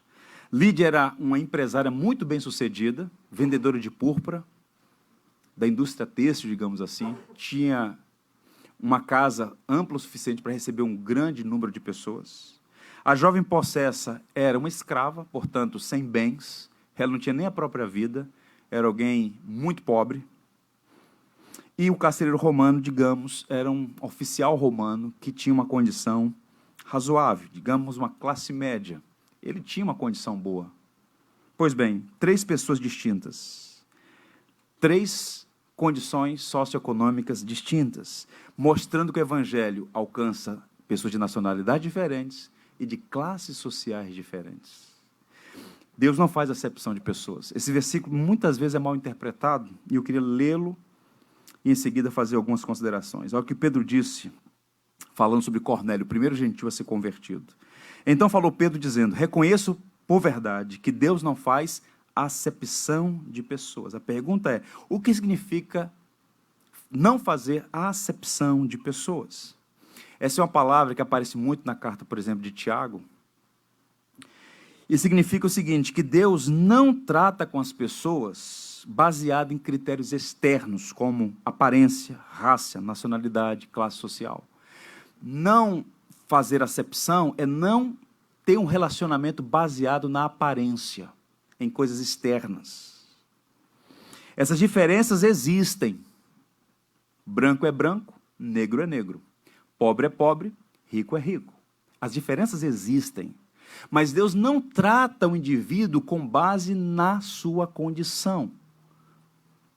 Não é a diferença racial, sexual, de nacionalidade e classe social. Não. A graça de Deus se manifestou salvadora a todos os homens, no sentido de que todas as pessoas humanas, as classes humanas, sem exceção, são alvos dessa graça salvadora. Você observa, por exemplo, o livro de Apocalipse. Diante do trono, diante do Cordeiro, a pessoa de todas as tribos, línguas, raças e nações. Todos aqui não significa cada indivíduo, do contrário seríamos universalistas, achando que todas as pessoas serão salvas, o que a Bíblia não afirma. Portanto, todos os três, a mulher rica, a jovem escrava, o oficial romano, eram membros fundadores da igreja em Filipos. Aos Gálatas, Paulo escreveu: dessa arte não pode haver judeu, nem grego, nem escravo, nem livre, nem homem, nem mulher, porque todos vós sois um em Cristo Jesus. Ele está mais uma vez reafirmando esse caráter, esse mosaico que é a igreja de Jesus Cristo. E caminhando, Deus salva a gente de culturas religiosas diferentes. Lídia era prosélita, abraçou a cultura judaica, ela escutava o que Paulo dizia e o Senhor lhe abriu o coração. A jovem possessa possivelmente do ambiente pagão era mística, né, comprometida, nesse caso aqui, literalmente, com os espíritos malignos. E o carcereiro, como todo soldado romano, fazia os seus votos de lealdade ao império, e muitos deles, em algum momento da história romana, reconhecia o imperador como uma espécie de divindade. Então, três realidades absolutamente distintas, culturas religiosas distintas, mas todas as três sendo alcançadas pelo Evangelho da Graça. Eu estive em Cuba, nessa última viagem que eu fiz a Cuba, eu tive a oportunidade de conversar com um cidadão cristão que abraçou a fé em Jesus. Ele foi um dos militantes do Partido Comunista de Cuba. Se converteu à fé cristã. Há fotos dele, né, fazendo a famosa marcha no quartel de Moncada, 26 de julho, ao lado de Fidel e outros comandantes. Então, era um homem graúdo lá na estrutura do partido. E ele sempre rejeitou o cristianismo, sempre rejeitou a fé cristã, achando que era fantasia, como ele mesmo disse. Mas foi alcançado pela graça. Se converteu a Cristo. E nós fomos visitá-lo, tive essa oportunidade, e na conversa com ele, disse uma coisa que eu nunca vou me esquecer. Ouçam. Não, nós dizíamos não ter religião, mas nossa fé estava no Estado. Nosso Salvador era o partido e Fidel nosso profeta. Mas Cristo me libertou. Cristo me libertou. A primeira igreja batista de Bayamo foi a primeira capital histórica de Cuba, antes de ser Havana. A quantidade de pessoas abraçando a fé cristã é impressionante. Gente do alto escalão do partido, militares, abraçando o evangelho, porque é a única coisa que dá significação à vida. Então você tem indivíduos pobres, você tem gente incauta, simples, mas também tem gente estudada, com boa formação. Alguns anos atrás eu assisti um vídeo que eu falei assim, que coisa linda. Isso a Globo não mostra. A rainha da Inglaterra fazendo um pronunciamento na Páscoa. A rainha da Inglaterra. E ela disse, eu sou a rainha. Uma rainha submetida a Cristo, Rei dos reis e Senhor dos senhores. O mesmo evangelho que alcança seu José, seu Manuel, alcança a rainha da Inglaterra. Então, culturas diferentes, nacionalidades diferentes, esse é o evangelho. Não é uma coisa que você inventou, não é uma comunidade que você decide participar ou sair dela, é algo maior do que nós podemos pensar. A igreja centrada no evangelho. O Stott vai dizer que a comerciante rica, a escrava explorada e o carcereiro romano rude foram unidos numa comunhão fraternal entre si e com os outros membros da igreja. A igreja deve valorizar essa multiplicidade, essa multifacetada igreja, gente diferente, alcançada pela mesma graça salvadora. Martin Lloyd-Jones disse assim, Deus salva pessoas de lugares diferentes, de raça diferente, de culturas diferentes e religiões diferentes. As paredes que dividem as pessoas são quebradas. Pobres e ricos, religiosos e místicos, ateus e possessos podem ser alcançados pelo Evangelho. Jesus Cristo é o único Salvador. Louvado seja o nome do Senhor. Caminhando para o final. O Evangelho é poderoso para transformar vidas. Repito, a jovem possessa, as informações são lacônicas, são conjecturas que se faz. Há uma tradição que ela, de fato, abraçou a fé. E toda a construção do texto grego sugere isso. Mas no que tange a Lídia e o carcereiro, o texto é claro. Ambos foram transformados pelo Evangelho, ambos foram batizados. E a conversão de Lídia é lindíssima, porque diz que ela era uma comerciante de Tiatira, e que, de repente, ouvindo as palavras do apóstolo Paulo, Deus lhe abriu o coração e ela abraçou o Evangelho, e então foi batizada. Primeiro, temente a Deus. Isso é curioso. Temente, mas isso não é suficiente para ser salvo. É impressionante como nós temos uma inclinação para reduzir o cristianismo à ética. Há pessoas que não são cristãs, que são ordeiras, honestas, bons pais, bons esposos, bons trabalhadores, que têm uma conduta ética exemplar, que temem a Deus, não são insubordinados, não são irreverentes, têm uma ideia sobre a pessoa de Deus, e na sua leitura faz seus votos religiosos. Só que essas coisas não são suficientes. Basta ver o caso de Cornélio, que desfrutava do respeito de toda a nação, dava esmolas, era um homem que tratava com humanidade seus empregados, mas Pedro foi lá pregar o Evangelho, porque não é suficiente ser aparentemente bom, do ponto de vista da justiça civil, porque quando Deus coloca os seus olhos na humanidade, Ele não encontra uma pessoa justa, uma pessoa merecedora de bênção, senão de juízo. Não há um justo nenhum sequer. E aquela mulher teve que ouvir o Evangelho e se render à mensagem do Evangelho. E a mensagem do Evangelho diz que você não pode salvar a si mesmo. A mensagem do Evangelho não é sobre o que você deve fazer para ser salvo. A mensagem do Evangelho é o que Cristo já fez e que você precisa abraçar como sendo o único recurso para reconciliá-lo com Deus. Deus, então, abre o coração de Lídia. Ela ouviu, ela entendeu. A sua razão não foi anulada, ela entendeu que estava sendo ouvida, essa é a porta de entrada. Mas quem fez a transformação da natureza do coração foi o próprio Espírito Santo. Ninguém pode dizer Jesus Cristo é o Senhor, senão pelo Espírito Santo. E a conversão de Lídia aconteceu num lugar menos provável, à beira e à margem de um rio, onde ela ouviu o Evangelho. A conversão do carcereiro também é curiosa. Ele está perdido, razão pela qual ele pergunta: o que farei para ser salvo? Só pergunta sobre salvação quem se sente perdido. Esse é o problema dos nossos evangelistas modernos. Correm para falar Jesus tem um plano na sua vida, Jesus é a solução. Alguns anos atrás colocaram uma faixa ali na UERJ, evangelistas bem intencionados: Jesus é a solução. Estudante, é difícil? Coloquei embaixo, mas qual o problema? A pessoa só vai entender Jesus como solução, Jesus como Salvador, se primeiro entender o problema e sua perdição. Só clama por Salvador quem se sente perdido. Enquanto o homem acha que está bem, que o pecado é uma invenção da igreja, esse negócio de eternidade é uma quimera. Enquanto ele não perceber que é um sopro, e que um dia, uma hora e um momento, ele vai comparecer diante do seu Criador, e que é perigosíssimo e irremediável apostar a própria alma e lançar-se para a eternidade sem ter essa certeza, então ele corre para o Evangelho, que é a única solução. Ele então crê em Jesus Cristo, ele crê no Senhor Jesus, submete-se ao Jesus, e ele então é transformado, como eu já disse, tal como Zaqueu, esse homem dá sinal de conversão. Qual é o problema de Zaqueu? Avarento, ganancioso. Ele roubava como agente alfandegário, como muitos dos publicanos. Mas quando ele se converte, diz: olha, resolvo dar aos pobres metade dos meus bens, e se defraudei alguém, restituo 4 vezes mais. Ou seja, aquilo que era o seu ídolo, agora já não é mais. Ele tem dinheiro, mas o dinheiro já não tem. Ele abre a mão.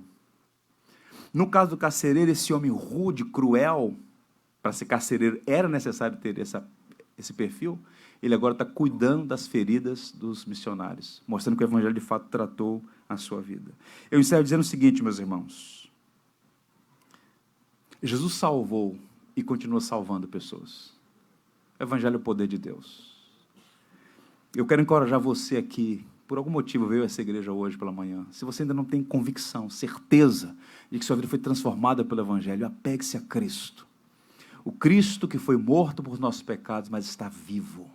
Ele reina, ele voltará. Todo olho verá o Filho do Homem vindo sobre as nuvens dos céus, com poder e glória. O pecado é um desastre na vida do homem. O pecado é de fato uma tragédia. E Cristo morreu naquela cruz, não foi para dar um bom exemplo para nós. Ele morreu para dar uma solução definitiva e cabal para o problema do pecado. Ele morreu a nossa morte naquela cruz. Encerro lendo Agostinho quando ele diz: o pecado deforma, a escola informa, Cristo transforma. Só Cristo transforma. Portanto, leia comigo João 8,36. Se, pois, o Filho vos libertar, verdadeiramente sereis livres. Amém? Quantos creem nisso, digam: Deus seja louvado. Vamos orar, agradecendo a Deus pela vida de Cristo, a quem iremos celebrar por meio da ceia. Pai, nós te louvamos pelo Evangelho. O Evangelho é o poder do Senhor, salvando homens como nós. O Evangelho é a graça soberana em ação, fazendo aquilo que ninguém pode fazer, senão o Senhor mesmo. Te louvamos por essa porção da sua palavra, que nos mostra a grandeza do seu poder, a sabedoria da sua providência. Te louvamos pela vida dos missionários, Paulo, Silas, Lucas, que atravessaram o Egeu e foram para Filipos pregar o Evangelho. Te louvamos por esses primeiros cristãos naquela região do mundo. Ó Deus amado, te louvamos porque o Senhor reina, o Senhor cumpre os seus propósitos. Queremos pedir uma bênção especial em favor da Europa, que foi celeiro de tantos missionários, um continente forte, alcançado pelo Evangelho, hoje vive de costas para o Senhor. Deus tem compaixão, quebranta o orgulho dos poderosos e mostra àqueles que ali vivem a completa necessidade da graça. Fortalece as igrejas naquela região, Senhor. Que haja homens anunciando o Evangelho, esperando que o Senhor mais uma vez sopre o seu Espírito sobre aquela região do mundo, para que mais e mais pessoas sejam alcançadas pela graça bendita de Jesus. Te louvamos pela irmã Silvia, salva pela graça de Jesus, perdida numa cracolândia da vida, apelidada de bruxa, repelida, desprezada, ali, no meio daquele lixo, o Senhor encontrou aquela vida. Ó Deus, sustenta ela naquele leito de hospital, conforte seu coração, e a nós, ajuda-nos a ser arautos da graça, a olhar para os lados e perceber que há gente como Silvia, mas também há muita gente bem vestida, que mora bem, mas vive mal, que precisa do Evangelho. Senhor, ajuda esta igreja, desperta-nos, para que sejamos discípulos que fazem discípulos, para a tua glória e para a alegria do Cordeiro. Em nome dele oramos, amém. Nós vamos cantar 2 canções, enquanto nós distribuímos elementos. É sempre bom lembrar que essa mesa não pertence à Igreja Batista, muito menos ao seu pastor. Essa mesa é de Cristo. A ordenança é para que os discípulos participem dela. Se você é membro da igreja, já foi batizado, está em comunhão com o Senhor, você pode participar. E faça isso examinando o próprio coração, porque a ceia também é um momento da gente confessar pecados. É um momento de contrição e também de júbilo, porque nossos pecados já foram cancelados na cruz de Jesus. Vamos cantar enquanto receberemos os elementos. Os irmãos foram convidados, podem vir à frente.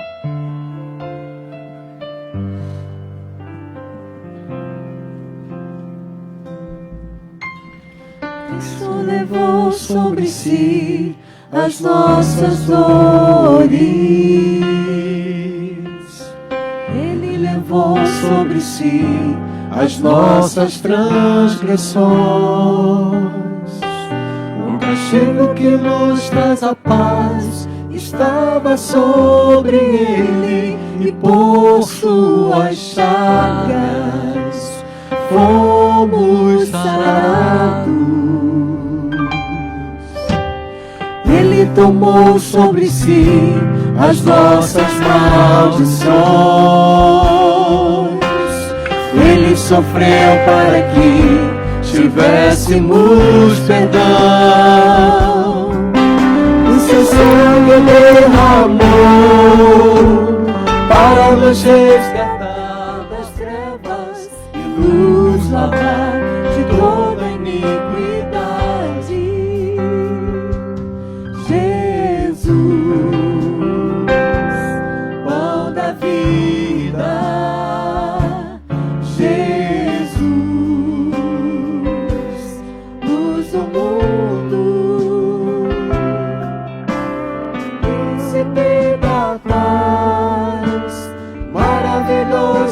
conselheiro, fonte de eternidade, amor. Jesus, Deus Emanuel, Jesus, Santo dos Santos, árvore da vida, e o que brota do trono de Deus, alegria profunda do meu coração, recebe a adoração. Jesus é digno de louvor. Jesus recebe a adoração.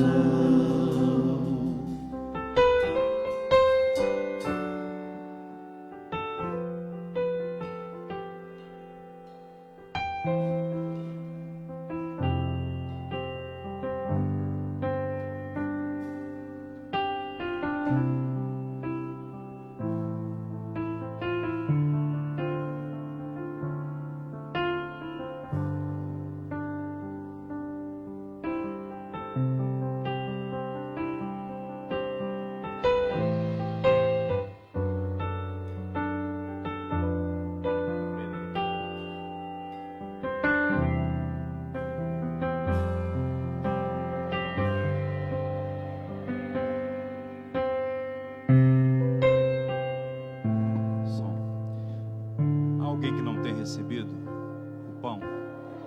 Bruno, entende ali, irmão Edson?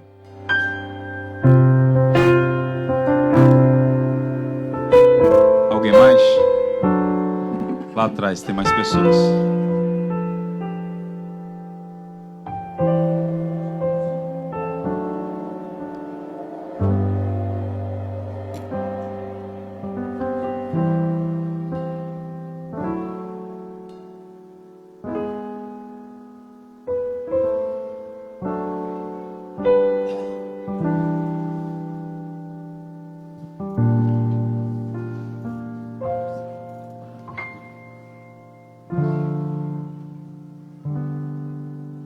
Vamos orar dando graças a Deus pela vida de Cristo. O pão continua sendo pão, mas simboliza o corpo de nosso Senhor sacrificado em nosso favor, em favor do seu povo.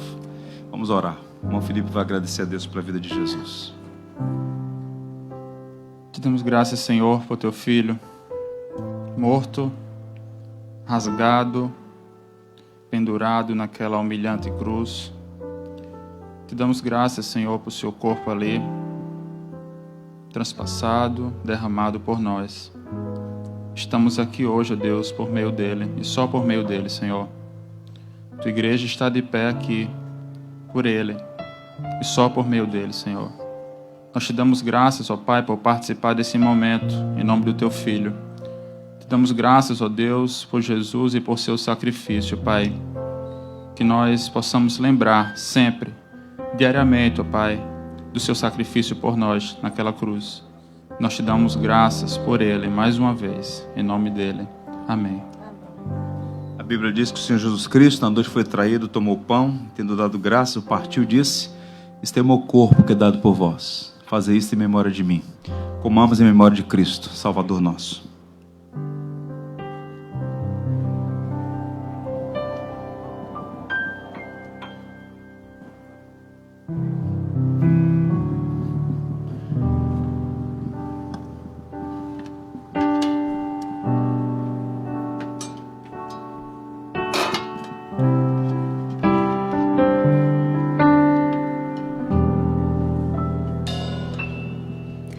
Eu sei que foi pago alto preço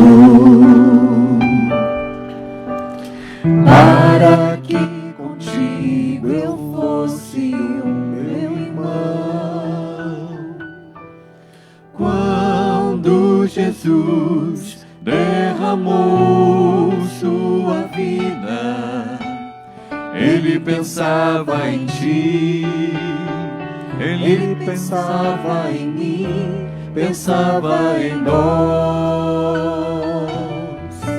Eu sei que paga um alto preço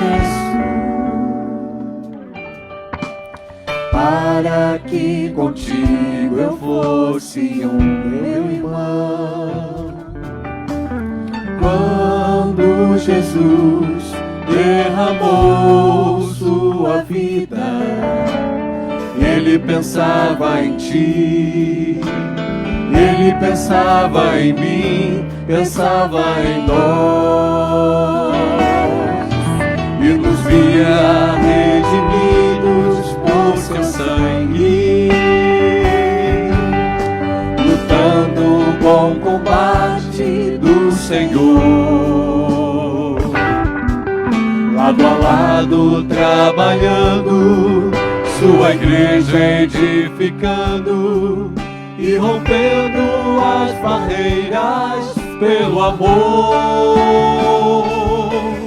E na força do Espírito Santo nós proclamamos aqui que pagaremos o preço de sermos um só coração no Senhor.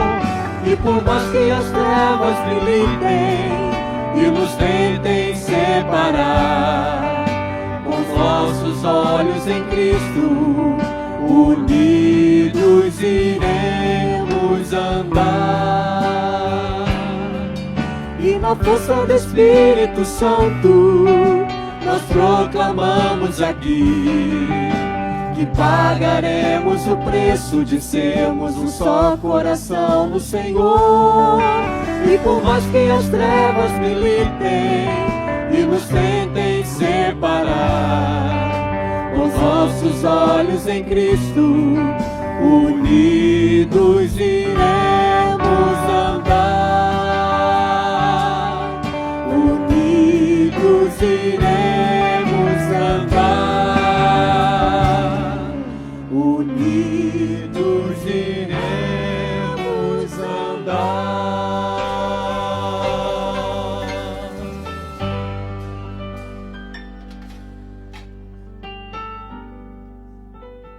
Porventura alguém que não tem recebido o cálice?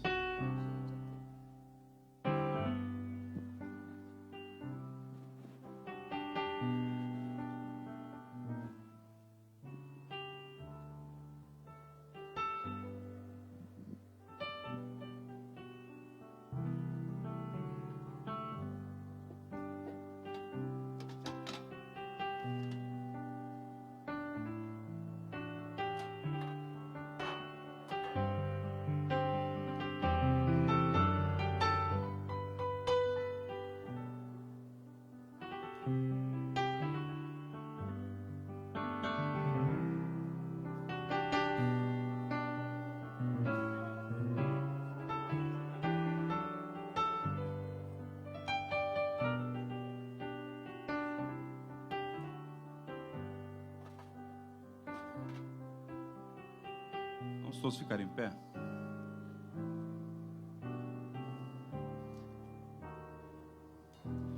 Eu não sei se você prestou atenção no que acabou de cantar. Esse cântico é belíssimo porque fala do alto preço. A salvação de graça para nós, mas custou um alto preço ao próprio Deus. Seu Filho, ofertado no nosso lugar. E essa graça estendida a nós naquela cruz foi para nos salvar, nos fazer uma família. Somos um só povo, aqui, ali e acolá. Igreja de Jesus espalhada em toda a face da terra. Então nós somos unidos, apesar das diferenças, pelo sangue da cruz. Que a Bíblia diz que de igual modo o Senhor, depois de haver ceado, tomou o cálice, dizendo: este cálice é o símbolo da nova aliança. Comei, bebei, até que Ele venha, Paulo diz aos Coríntios. Então eu queria que você trocasse com pessoas ao seu lado, simbolizando aí que nós somos de fato um só povo e esperamos o retorno triunfal de Cristo. Então este cálice é o fruto da videira e foi derramado como símbolo do sangue de Cristo em nosso lugar. Vamos beber em memória de Jesus.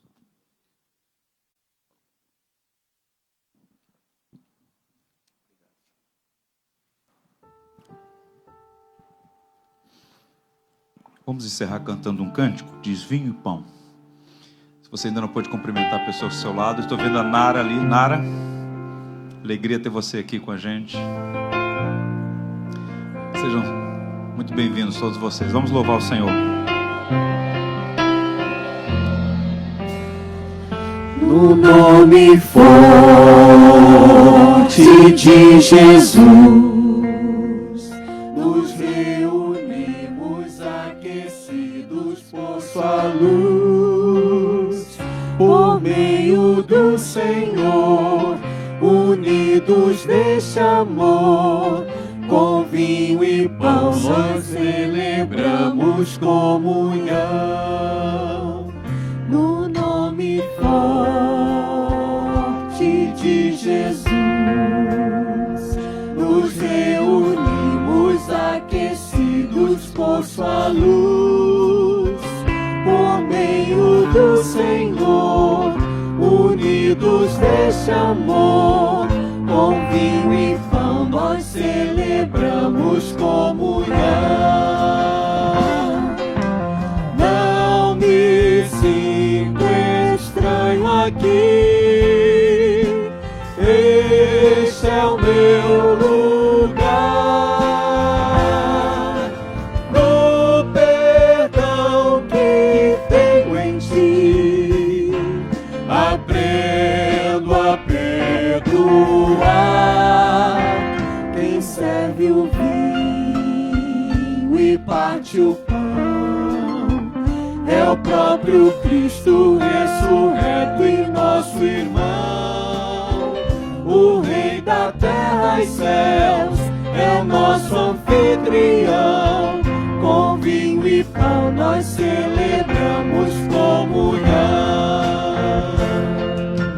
Entre o povo do Senhor, verdadeiro lar, Cristo está presente aqui, neste celebrar.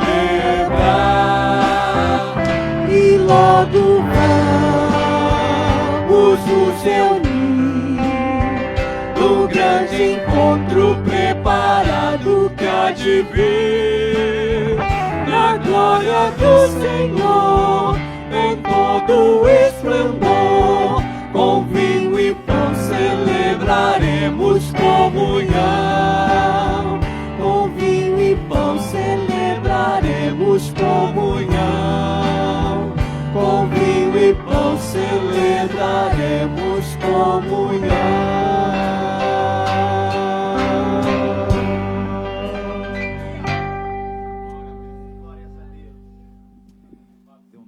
Semana, que o amor de Deus, nosso Pai maravilhoso, a graça de Jesus Cristo, nosso Redentor, e a comunhão e o consolo do Espírito Santo sejam sobre todos aqueles que amam a mensagem da cruz. Amém. Hoje e sempre. Deus abençoe. É um prazer conhecer. Obrigado pela oportunidade.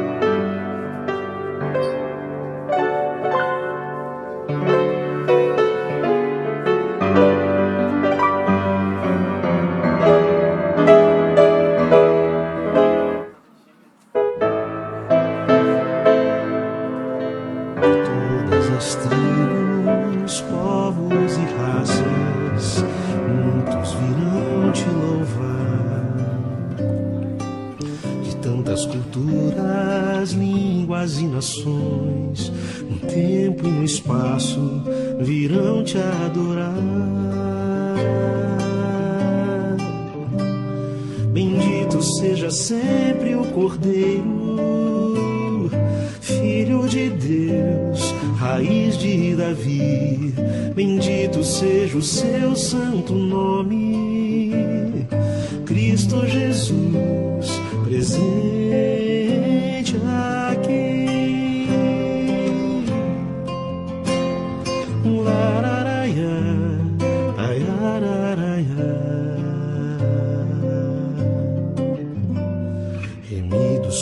pecados, grande multidão, muitos virão te louvar. Um povo escolhido, teu reino e nação, no tempo e no espaço virão te adorar. Bendito seja sempre o Cordeiro, Filho de Deus, raiz de Davi. Bendito seja o seu santo nome, Cristo Jesus, presente aqui.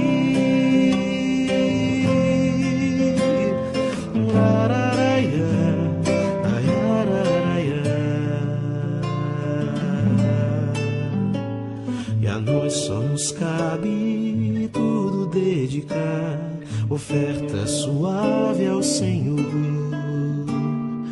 Dons e talentos queremos consagrar, e a vida no teu altar, pra teu louvor.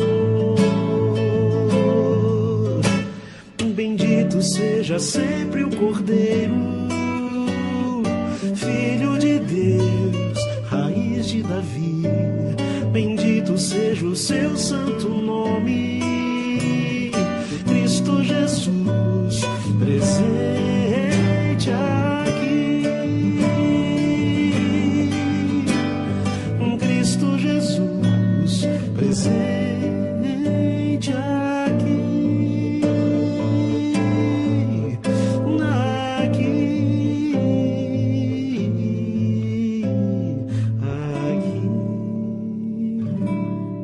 De todas as tribos, povos e raças, muitos virão te louvar. De tantas culturas.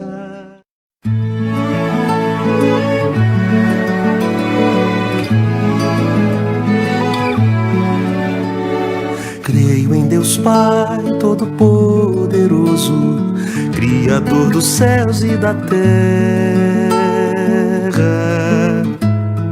Creio em Jesus Cristo, seu único Filho, nosso Senhor,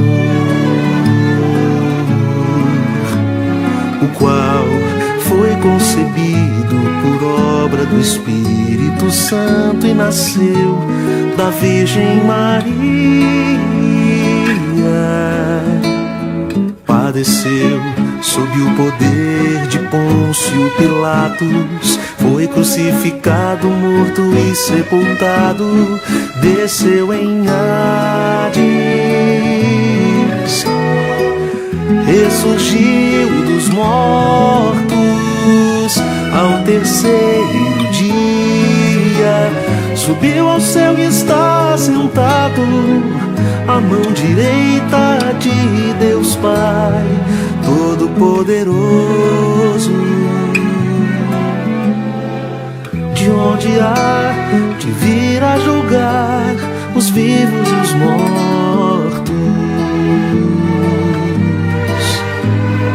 Creio no Espírito Santo, na Santa Igreja Universal, na comunhão dos santos, na remissão dos pecados, na ressurreição do corpo, na vida eterna. Amém.